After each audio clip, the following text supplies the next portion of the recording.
Como vocês vão, alunos de formação teológica do sábado? Mais uma aula de geografia e história bíblica. Vamos falar do Império Romano até o solo sagrado por excelência, Israel e o solo sagrado por excelência. A aula começa na página 63, perdão, na página 77, repetindo, página 77, Império Romano. Depois viremos falar sobre Israel, a terra sagrada por excelência, e Israel, o solo sagrado por excelência. Antes de começar, estaremos abordando aspectos dentro de uma história que vai abranger tanto o ponto de vista secular como o ponto de vista bíblico, contudo respeitando o livro. Então, eu sempre aconselho que vocês leiam primeiro o livro, depois assistam a aula. Como essa aula está sendo gravada, eu estou tendo a chance para vocês, principalmente da formação de teologia do sábado, formação teológica do sábado, vocês que gostam de estudar mais, se aprofundar mais, então eu estou colocando muito mais conteúdo para vocês. Por isso, eu estou fazendo tanto o slide como o vídeo, só que de uma maneira como se fosse um curso maior, com maiores detalhes também para vocês, tá bom? Então vamos falar sobre o Império Romano. Eu começo sempre as aulas, quando eu falo do Império Romano, com uma frase de Agostinho que diz: Roma locuta causa finita. Roma disse, está dito, Roma falou, está falado. O que Roma fala, ninguém pode ir ao contrário. Isso vai demonstrar claramente o que se tornou a história do Império Romano. A história do Império Romano, ela começa até mesmo de uma forma mítica. Nós não temos, assim, dentro da história, o início exato. Tem um mito da loba que amamentou os dois gêmeos, Rômulo e Rêmulo, e um deles acaba sendo fundador daquilo que seria chamado Império Romano. É claro que isso é uma parte poética, isso não aconteceu de verdade, de maneira alguma. Contudo, eu estarei abordando apenas a formulação do Império Romano e não a criação de Roma, porque é muito mais conhecida do que aquilo que a gente já sabe, porque é muito divulgado, como eu fiz nos outros impérios, mas contudo vou esticar esta história, porque é uma história muito interessante, onde a gente pode aprender bastante com ela. Então o Império Romano, propriamente dito, ele vai ter um período de história.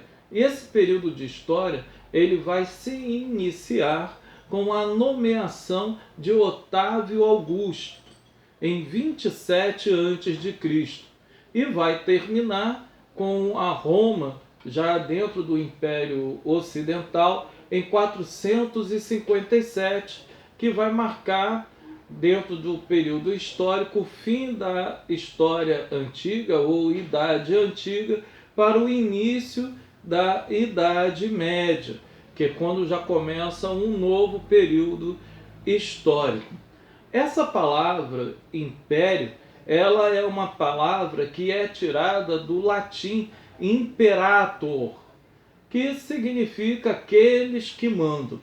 E quando se fala de Roma, essa palavra verdadeiramente ela tem um aspecto megaló. Ela abrange a maior parte do mundo antigo com o poder, a tirania do Império Romano. Roma dominava com punhos de ferro ali naquele local, naqueles locais. A sua expansão geográfica foi se dada através de conquistas sangrentas e subjugar povos, aonde estes ficavam atados a eles, pagando impostos altíssimos e através de exploração sistemática. Quando nós iremos ver o período imperial, ele vai ser marcado por várias mudanças sociais ou socioculturais que acabam acontecendo nesta população. Pois devido à expansão do Império Romano, vai haver uma população mais miscigenada. Essa população ela se torna-se mestiça. Isso vai se estender até o nascimento do cristianismo, aonde vai também trazer dentro da história da humanidade a grande riqueza de monumentos e obras arquitetônicas que foram construídas pelo Império Romano, que mostram a sua expansão de maneira literal. O fim da República Romana, ela vai se dar com a morte do general Júlio César, que teria tentado apaziguar muitas dessas crises do que é declarado, ou autodeclarado, autoproclamado, de ditador geral. Com isso, no ano de 31 a.C., Otávio, que era sobrinho herdeiro de Júlio César, ele vai assumir por completo o controle do império, daquele governo que estava se tornando o império. E ele vai passar a ser conhecido como o único general. Ele teve a aprovação do Senado, não foi uma tomada de governo, e sim ele ascendeu o governo e ele passa a ser nomeado como príncipe. Príncipe, aqui é a palavra do latim que acaba trazendo o sentido de principal. É por isso que o Otaviano ele fica reconhecido como príncipe desta época, como principal ator que acaba levando Roma ao início dessa parte histórica do início do seu império. Em 27 a.C., o Otávio ele vai receber o título de Augusto, ou seja, venerável. Augusto vai comandar o império juntamente com os poderes, as várias instituições que se manifestavam da República, contra essa ditadura imperial que estava surgindo naquele momento. Aonde é que estavam localizadas estas revoltas e aonde estavam localizados estes enfrentamentos? No Senado e no Exército. Otávio Augusto ele vai iniciar então um império, depois que ele sufoca tais rebeliões, um império com uma relativa paz interna que vai durar cerca de 250 anos.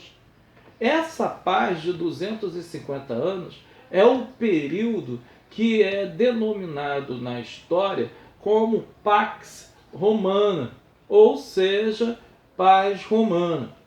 Então, nesse período, acaba acontecendo a origem, o nascedouro do Império Romano. Esse nascedouro do Império Romano vai acabar apontando para uma sucessão de diversos imperadores que não vão se dar mediante o ato da hereditariedade. Eles vão tomar o poder de maneira abrupta ou através de jogadas políticas. Os imperadores eles concentram todos os poderes neste período na parte romana, no Império Romano. E eles, acima de tudo, passam a dominar de maneira quase como semideuses todas as populações daquele determinado império. Por isso que eles acabam, por fim, desejando ser adorados como deuses. O período da paz romana foi marcado por inúmeras transformações. Novas conquistas foram estabelecidas, a grande movimentação da cultura e da economia, mas construções importantíssimas que ainda deixam seu legado histórico, como a do Coliseu, que foi construído em 70 depois de Cristo, por exemplo. Terminamos esse primeiro vídeo e já nos estamos direcionando para o segundo.